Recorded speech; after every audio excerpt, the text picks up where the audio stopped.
Donc, 26 novembre 2015, 50 ans après le décollage historique d'Astérix sur Diamant A, qui a fait de la France la troisième puissance spatiale.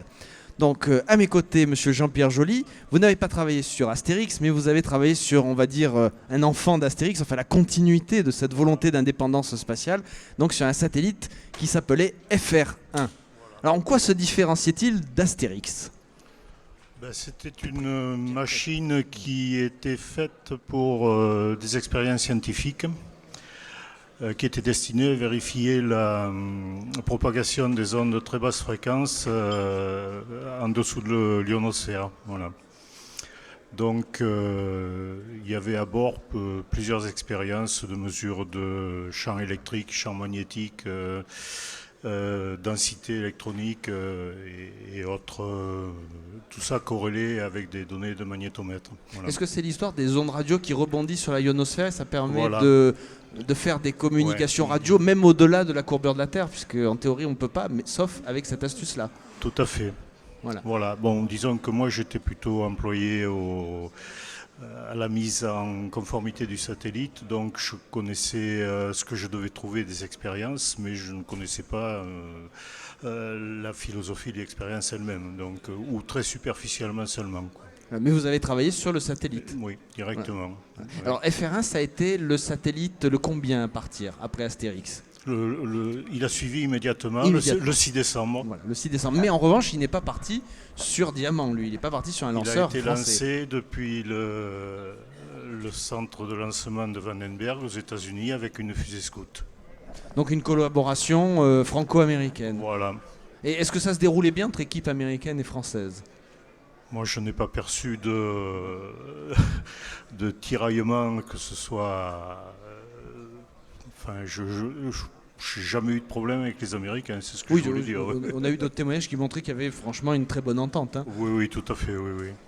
Oui, ça a été relativement, entre guillemets, décontracté, bien que les délais soient extrêmement courts. Ah, les délais étaient courts un peu. Oui, on avait un lancement qui était fixé par une date de lancement qui était fixée par un protocole et les Américains entendaient bien le respecter.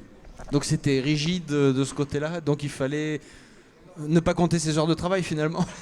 Tout à fait, oui. Oui, d'ailleurs à ce sujet-là, je crois que sur une campagne de quasiment 5 semaines, nous avons eu que la journée de Thanksgiving qui nous a été attribuée, puisque les Américains ont refusé de travailler ce jour-là. Donc, oui, c'est une fête incontournable pour eux. Pour eux, j'imagine, oui.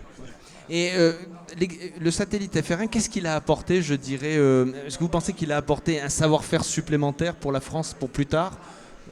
Écoutez, c'était le premier, je pense, qui avait quand même pas mal d'équipements électroniques et d'équipements de mesure à bord, avec des expériences qui ont donné matière à traitement pendant des années. Hein. Donc, alors que A1 était en fait un démonstrateur uniquement destiné à démontrer qu'on savait mettre quelque chose sur orbite, si mes renseignements sont exacts. Oui, tout à fait. Bien sûr.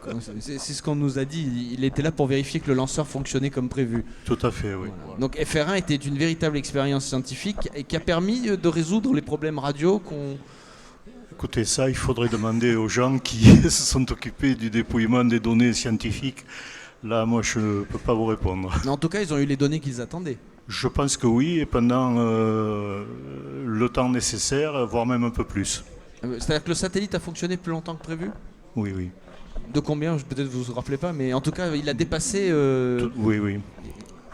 Il a dépassé son design de vie. Et après, vous avez travaillé sur d'autres missions spatiales, d'autres satellites ? J'étais initialement prévu sur un système de télémesure du satellite français suivant, qui s'appelait D1, D1A. Donc, je suis retourné après le lancement de FR1, je suis retourné à mon D1 préféré. Voilà, et puis j'ai participé à la campagne de lancement du D1 en question à Maguire. C'était avec la Diamant A numéro 2, je pense. Voilà, donc là, c'était à nouveau le lanceur Diamant. Est-ce que vous avez assisté au tir ou vous étiez... Je m'occupais de décommutation de télémesure, donc j'étais occupé pendant le lancement. Si vous voulez. Ah, vous étiez sur place, mais vous n'avez pas vu la fusée partir. Voilà. Voilà, on a eu le cas d'une personne comme ça tout à l'heure qui a dit que c'était quand même un peu frustrant. J'ai dû assister à une bonne dizaine de lancements, je n'en ai vu qu'un ou deux. Ah bon, d'accord. Oui. Qu'un ou deux en vrai. Quand on travaille, on est toujours en train de surveiller quelque chose et donc on ne peut pas trop s'occuper du départ de la fusée. Et qu'est-ce que ça fait en revanche de la voir en vrai? Là, j'imagine que c'est quand même assez extraordinaire. Un lancement, c'est toujours un grand moment. Tout à fait, oui. Effectivement, puis on se rend compte que c'est l'aboutissement d'un certain nombre d'années de travail, donc quand ça marche, on est content en général. Et dans les évolutions technologiques que vous avez vues dans le domaine spatial, les satellites, qu'est-ce qui vous a le plus marqué? Qu'est-ce qui, selon vous, a vraiment marqué un pas technologique, une avancée décisive, ou est-ce qu'il y en a eu tellement que c'est difficile finalement de les compter? On a vu surtout le passage à des satellites, comment on pourrait dire, qui sont plus utiles, si vous voulez, à la vie courante de tout le monde. Avec l'apparition des satellites météo, des satellites de télécommunication, alors que les autres, à l'époque dont on parle, si vous voulez, c'était seulement des satellites scientifiques qu'il y avait.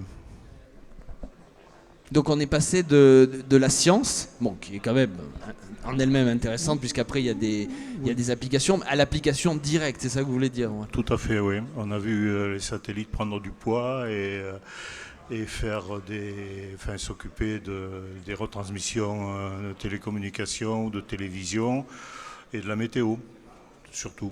Voilà. Donc, si vous voulez, je pense qu'on a un peu défriché les débuts et ensuite c'est l'industrie privée avec les gens de Matra à l'époque, Astrium ensuite et Alcatel qui ont continué sur la lancée, quoi, si je puis dire. Et quand vous avez participé par exemple à FR1, est-ce que vous imaginiez ce que 50 ans plus tard on pourrait faire avec les satellites? Non, pas du tout. Enfin, en ce qui me concerne, pas du tout, non. On imaginait qu'il y avait du potentiel derrière, mais moi, je ne voyais pas du tout de façon précise l'avenir. Hein. C'était... Le GPS, par exemple, on n'imaginait pas qu'on puisse savoir où on est sur Terre grâce aux satellites. C'est une application qui est arrivée relativement tard quand même, le GPS. Hein. Donc, il a passé de l'eau sous le Pont-Neuf entre l'époque dont je vous parle et puis l'arrivée de Galiléo. Et même, votre GPS. Et aujourd'hui, même si vous n'avez pas participé directement à Astérix, là aujourd'hui il y a la maquette taille réelle à la Cité de l'Espace, ça vous fait quelque chose de la voir? Voilà, je regrette un peu qu'on n'ait pas conservé la maquette de FR1 là, que vous avez sûrement vue dans les films. Et je ne sais pas où elle est maintenant.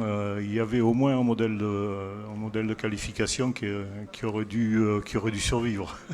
Bon, on peut essayer de la chercher en tout cas. Oui, elle est peut-être au musée de l'espace à Paris. Peut-être, en effet. Mais écoutez, merci en tout cas pour votre témoignage. Avec grand plaisir. Au revoir. Bonne soirée, au revoir.